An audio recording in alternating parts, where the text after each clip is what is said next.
کسی بھائی کی حاجت پوری کرنا ویسا ہی ہے جیسے اس نے تمام عمر خدا کی خدمات میں گزار دی ہو۔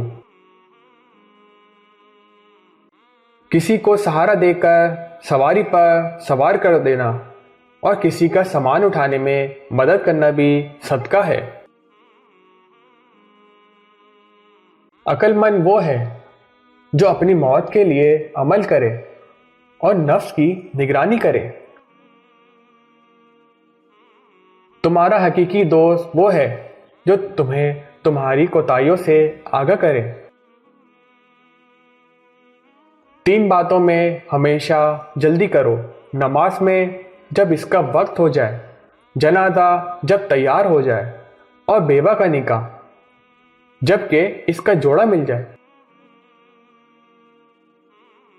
ایک دوسرے کی خوشامد مت کرو، یہ ایسا ہی ہے کہ جیسے کسی کو ذبح کرنا۔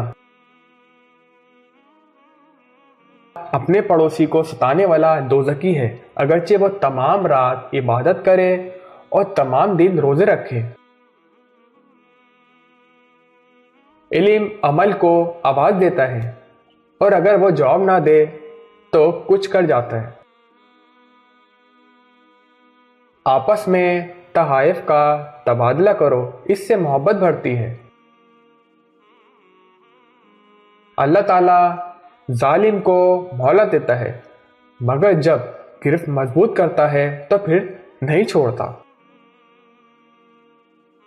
جو شخص بدلے لینے کی طاقت رکھتا ہو اور پھر بھی اس پر صبر کرے تو اس کے دل کو اللہ تعالیٰ اطمینان اور ایمان سے لبریز کر دیتا ہے۔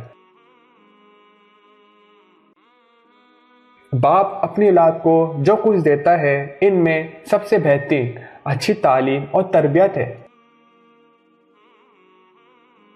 مسلمان کے لیے جائز نہیں کہ وہ 3 دن سے زیادہ کسی سے ترک تعلق کرے۔